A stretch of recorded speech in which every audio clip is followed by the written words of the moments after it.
அனைவருக்கும் வணக்கம். என் பேர் எம் ரித்திகா. தேவகோட்டை சேர்மன் மாணிக்க வாசகம் நடுநிலைப்பள்ளியில் 8ஆம் வகுப்பு படிக்கிறேன். இன்றைக்கி நான் என்என்எம்எஸ் பற்றி நாங்கள் தொடர்ந்து எங்களுக்கு கிளாஸ் நடக்குது. அந்த கிளாஸில் நாங்கள் அதில் லிங்க்லாம் குரூப் இதுக்காண்டியே தனியாக ஓப்பன் பண்ணி டீச்சர்ஸ் எல்லாம் என்என்எம்எஸ்க்கு எப்படிலாம் படிக்கிறது அப்படிங்கிறத பற்றி லிங்க்லாம் அனுப்பியிருந்தாங்க. அதை பற்றி நான் இப்போ பேச போகிறேன். எங்களுக்கு என்என்எம்எஸ்காண்டியே தனியாக டீச்சர்ஸ் எல்லாம் குரூப் ஓப்பன் பண்ணி அதில் டெய்லி நிறைய தகவல்கள்லாம் போட்டுவிடுவாங்க. நாங்கள் டெய்லி அந்த தகவல்கள்லாம் பார்ப்போம். எங்களுக்கு இதுக்கு முன்னாடி என்என்எம்எஸ்காண்டி நிறைய புக்குலாம் அது படிக்கிறதுக்கு ஈஸியாக இருக்க மாதிரி கைடெலாம் வாங்கி கொடுத்துருந்தாங்க. நாங்களும் அதை வச்சு யூஸ் பண்ணி படித்தோம். அதுக்கப்புறம் இந்த இதில் எங்களுக்கு குரூப்பில் அந்த லிங்க்கில் நிறையா என்என்எம்எஸ்க்கு எப்படிலாம் படிக்கிறது, அதுக்கப்புறம் நம்ம அதுக்கு டைம் டேபிள் மாதிரி ஒரு ஐடியா வச்சு எப்படிலாம் படிக்கிறதுங்கிற மாதிரி போட்டிருந்தாங்க. நானும் அந்த அட்டவணையை வச்சு நான் இப்போ ரெகுலராக படிச்சுக்கிட்டு வரேன். இதுக்கு முன்னாடி எங்களுக்கு ஒரே டெஸ்ட்டை 3 நாள் ஒரே டெஸ்ட்டு 3 டெஸ்ட்டையுமே ஒரே நாளில் வைக்கிறது கஷ்டமாக இருந்துச்சு. ஆனால் இப்போ ஒவ்வொரு டெஸ்ட் ஒவ்வொரு சப்ஜெக்ட்டும் ஒவ்வொரு நாள் வைக்கிறாங்க. அதுக்கப்புறம் எங்களுக்கு ஒரு லிங்க் ஆடியோ மாதிரி அனுப்பி விட்டுருந்தாங்க.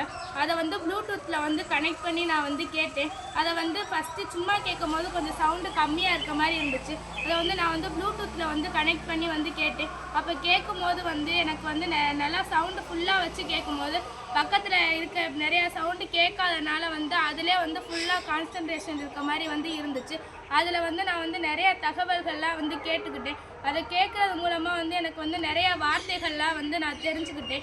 அதுக்கப்புறம் நான் அதை கேட்டுக்கிட்டே புக்கில் பார்த்த போது எனக்கு இது நம்ம கேட்டது தானே அப்படிங்கிற மாதிரி ஈஸியாக இருந்த மாதிரி இருந்துச்சு.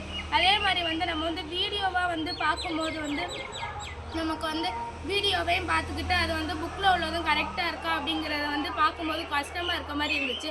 ஆனால் இது அந்த ஆடியோ மாதிரி இருக்கிறத கேட்டுக்கிட்டே புக்கில் பார்க்குறதுக்கு ரொம்பவே ஈஸியாக இருந்துச்சு. அதே மாதிரி இதில் எங்களுக்கு மேத்ஸு, சயின்ஸு, சோசியலு, சேட்டு, மேட் இந்த மாதிரி தனித்தனியாக பிரித்து எங்களுக்கு அதெல்லாம் எப்படி படிக்கிறதுங்கிற அனுப்பியிருந்தாங்க. நாங்கள் தெரியாத டவுட்டை டீச்சர்ஸ் ஆர்ட்டெலாம் கேட்போம். அவங்களும் நல்லா சொல்லி கொடுத்துருந்தாங்க. அந்த லிங்க்கில் கேட்கும் போது நிறைய வேர்டுலாம் இதுக்கு முன்னாடி புக்கில் படிக்கும் போது சந்தேகமாக இருக்க மாதிரி இருக்கும்.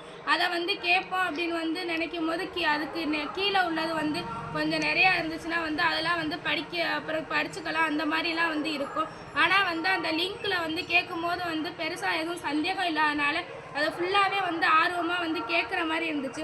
இது நான் என்என்எம்எஸ்க்கு படிக்க அதுக்கப்புறம் டெஸ்ட் எழுத யூஸ்ஃபுல்லாக இருக்கும்னு நினைக்கிறேன். எனக்கு இப்போவும் அது யூஸ்ஃபுல்லாக இருந்துச்சு. வீட்டு பக்கத்தில் உள்ளவங்கெல்லாம் இந்த மாதிரி கேட்டு எழுதுறது நல்லா இருக்குது. இந்த நம்ம அதிகமாக வாட்சிக்கிட்டே இருக்கும் போது சில பேருக்கு அலுப்பாக இருக்க மாதிரி இருக்கும். ஆனால் இதை நம்ம அப்படியே கேட்டுக்கிட்டே படிக்கிறது நல்லா ஈஸியாக இருக்கும் அப்படின்னு சொல்லியிருந்தாங்க. எனக்கும் அது ஈஸியாக இருந்துச்சு. நன்றி, வணக்கம்.